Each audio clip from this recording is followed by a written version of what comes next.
Good afternoon. My name is Evodio Wally, President-elect of the Hispanic Chamber of Commerce of Contra Costa County, and I'm out here with Fernando Sandoval, who's running for a governing seat in the Community College District. Now, Fernando, can you tell us what that position actually entails and why you want to run?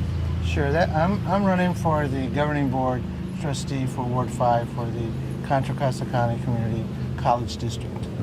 That district encompasses Pittsburgh, Antioch, Bay Point, parts of Brentwood, Oakley, Knightson, and Clyde. Wow. And Discovery Bay.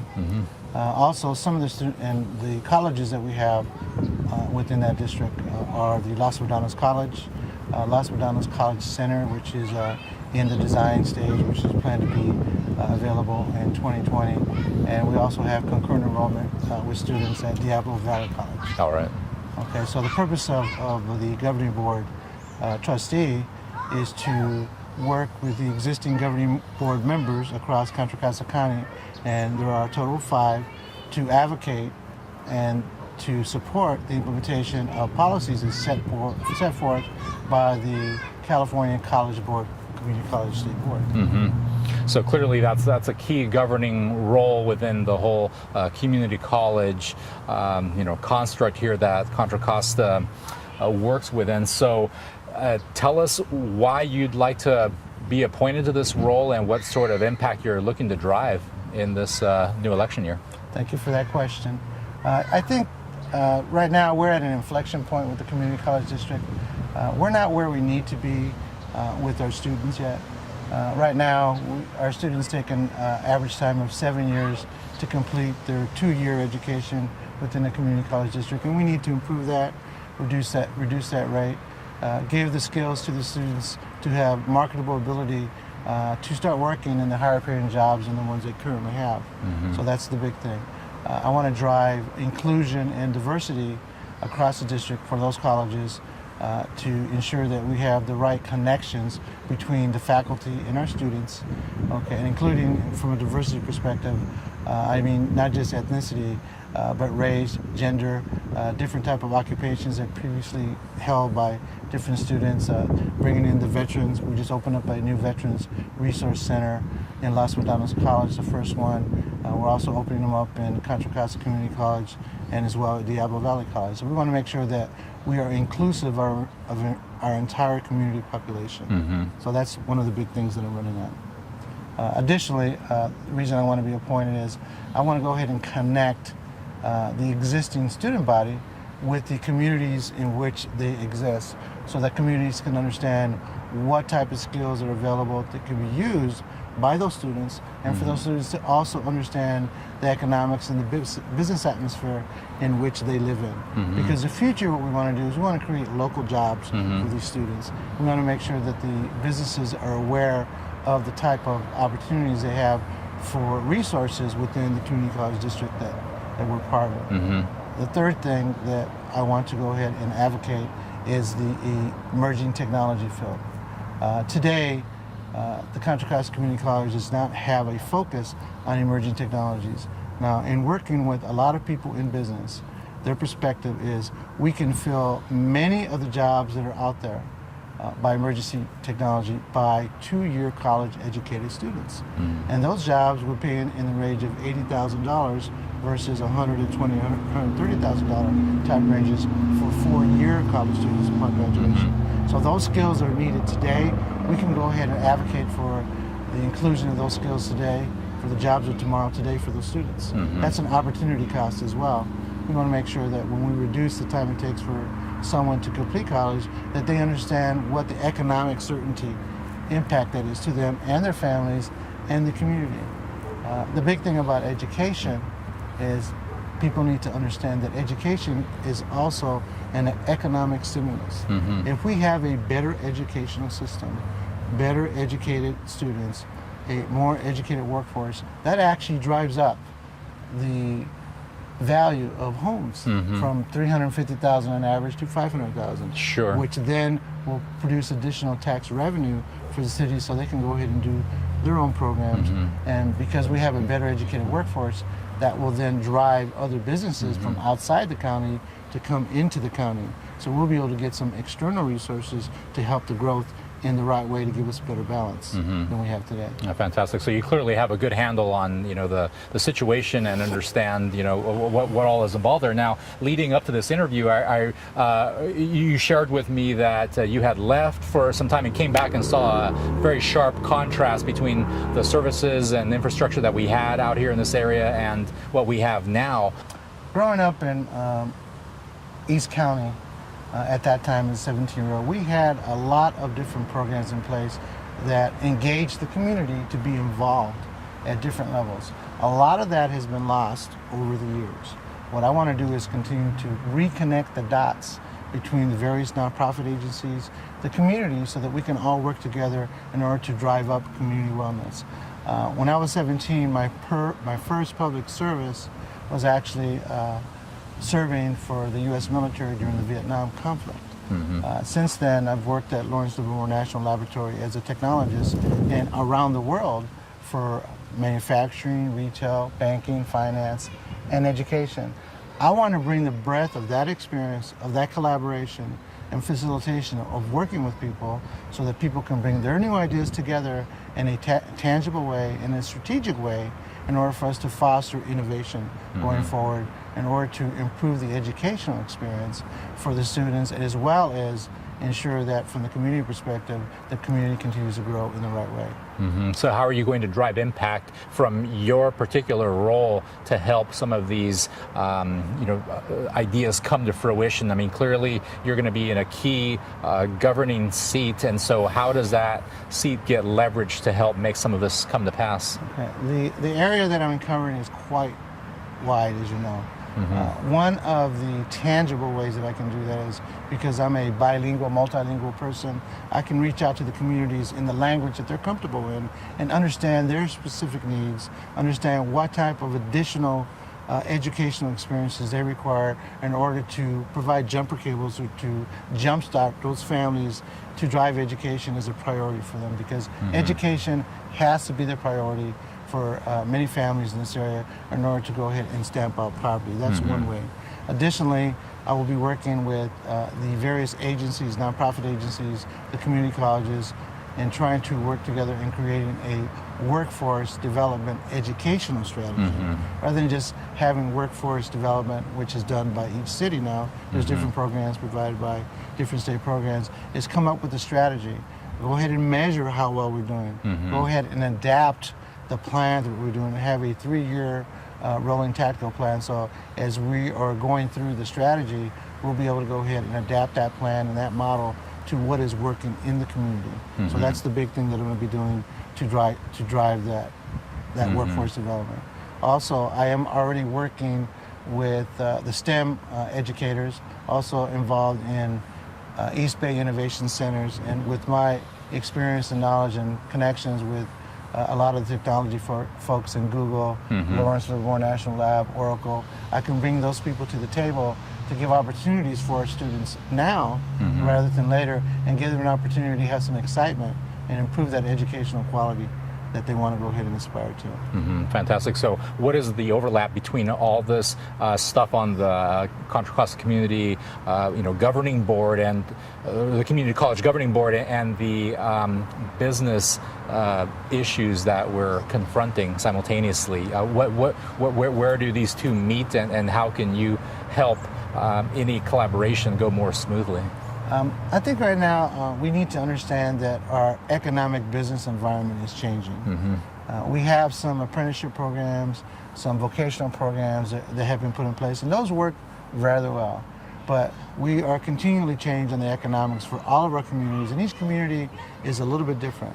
So we need to go ahead and respect and listen to those businesses in the communities and put the type of programs and the type of skill sets that are required by them to be able to engage with the students so they can offer the internship, the apprenticeship, the full-time job opportunity to those students. So as we work with them, we'll be able to work with faculty to see what works with faculty for their alignment. Now, it's really up to the faculty to drive their curriculum.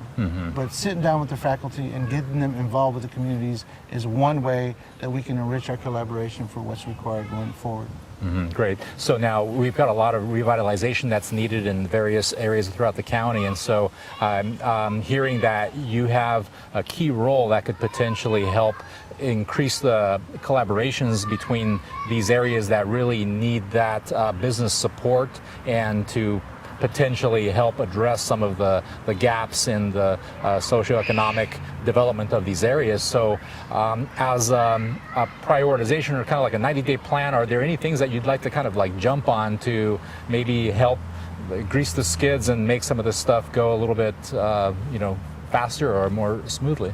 I think that's a very good question. I think the first thing that we can do very quickly, okay, is to drive inclusion of the students and the faculty, so the students have a larger voice on what they need in order to improve their educational experience. We want to make sure that they can get the classes they need in the time they need it, so they can go ahead and have a better educational impact from the community colleges.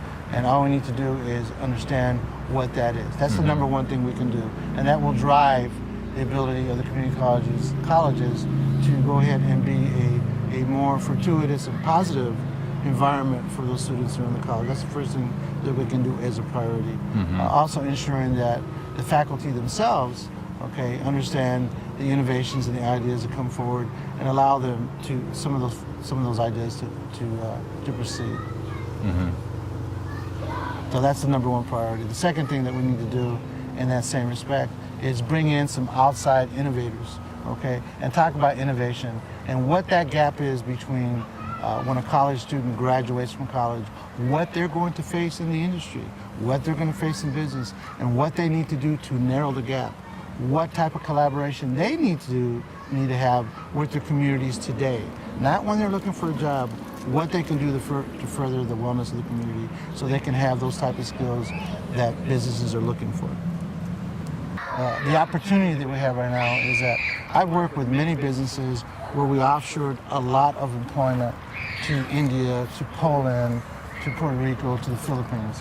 Now, in talking to these businesses, we found out that the skills that people have in those areas, 80% of them can be done by community college students. All we have to do is put an effective program to do that, and they will hire them. The fact is, right now, the cost for employment in San Francisco per square foot for employee is over $12 per square foot. In San Ramon, it's half of that. In the East County, it's $1 a square foot. So there's an economic incentive, okay, for those businesses to come to East County. We want to be the technology hub. We want to be the emerging technology center. We want to be the best community college in the East Bay that ranks about the top of the community college systems in California. Well, that's certainly a visionary perspective. Now, is there anything that you can do to help get this cost of the educational experience more within the reach of some of our underserved communities out there, and people that are just simply struggling in this current economy? So the key there, what I can do is continue to work with the board trustees at all the various high schools. Okay, go all the way, not just to at the college level, but work with the K1 through K12, and go ahead and see the aspect of going to community college when they're in third grade. We can start putting programs in place for them, and then start working with the families to provide them with the kind of assistance that they need in order for their children to succeed. So we can jumpstart them early. As it is right now, we do understand that a lot of the kids in this community are at the 20th percentile when it comes to English language arts. Now, in the other communities, wealthier communities, they're at the 80th percentile. So that means that those children, those students, are going to be more competitive in trying to get a job than the students here. So we need to find a way to work with the committed educators at K1 through K12, with the committed faculty and classifieds that we have in community college, to come up with a plan, an integrated plan, to go ahead and provide the type of educational leadership I think that we can aspire to. Interesting. So as some educators see the challenge, we sometimes tend to lose students in the early years, and then try to win them back in high school. And in fact, you mentioned third graders, which is roughly around the time that kids initially see the first, or show the first signs of trouble, and then it eventually leads to something like incarceration or some other life challenges. So is there anything that you're seeing that you can do to maybe drive an impact in this area where the recidivism rate maybe gets impacted in a positive way, so that we can kind of nip some of these problems at the bud? Are there any problems that you're identifying at this, third grade level that you see kind of like causing systemic issues rather? That's a real good question. First off, let me just say that one of the big challenges that we have is ensuring that we keep the students that enroll at the community college district and have them not drop out in December for the second half because their experience wasn't what they liked, or due to an impact due to other characteristics in their lives, such as financial hardship and the cost of housing. Okay. The key is to understand that these students have families, older brothers, older sisters, and if that older brother and that older sister will start falling off the wagon, so to speak, from an education perspective, most likely their younger brothers and sisters will do that too. So we need to recognize that there's a parallel there with them, and we need to make sure that we work with the educators in the programs, their K-1 through K-12, and come up with innovative ideas to foster that type of creativity that they had when they started. So the key thing is not make it difficult for them to achieve, but let them raise the bar themselves and show them how they can be creative in order to learn the things they need to understand in order to progress going forward, and to use that creativity that they have innately as part of their development. Are there any programs that you're looking to champion, as soon as you get into office? What are your thoughts on, what you'd like to see kind of come out of the gate first? Well, I think one of the things we think about from a community college level, I just spoke to somebody who works in criminal justice, and one of the things that he said was that at the college level we have really one writing course. Okay. However, 80% of the people that get rejected for jobs in criminal justice are because the people that submit their applications do not write well. So what we want to do is drive writing as a key component across all categories of educational experience, and just ask them to maybe spend a little bit more time on that. That's number one. The second thing that we need to do is connect the community college systems at Los Medanos College with themselves, with their peer groups. The people at Los Medanos College, the people at Diablo Valley College, a lot of students, they have the same issues. They need to peer, they need to connect, they need to network with themselves, okay, to be able to come up and champion new approaches to learning. And provide that kind of information, insight to their respective faculties, so faculties can listen and understand what they can do to adapt their teaching methods in order to go ahead and be more substantial to the students. I think those are two big things that I want to do early on. Well, thank you for sharing that perspective with us on how exactly we can see a drop in recidivism. So what is the community doing right now to actually express, support kind of in this direction? Are there any initiatives going on that we can maybe get behind?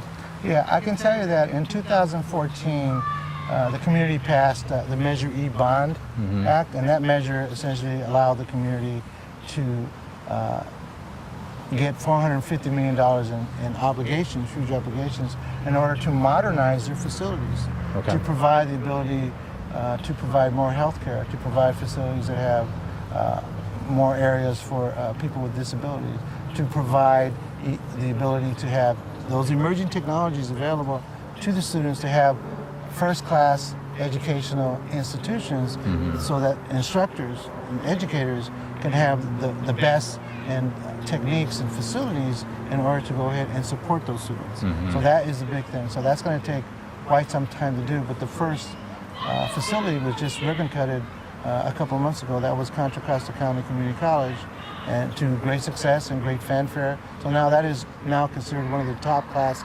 educational facilities, in the state. And we want to continue to do that and spend the money wisely that the citizens so allow for us as they pass that Measure E bond. The reason I am running is to be able to foster an environment where new ideas are considered the norm in order to enable innovation and inclusion for all the faculty and the students in order to drive that educational experience. Well, Mr. Sandoval, I'd like to thank you for coming out here and sharing your thoughts with the Hispanic Chamber of Commerce of Contra Costa County, and we certainly appreciate your time and wish you success in this race. Thank you. Let's get it done. Thank you. Thank you.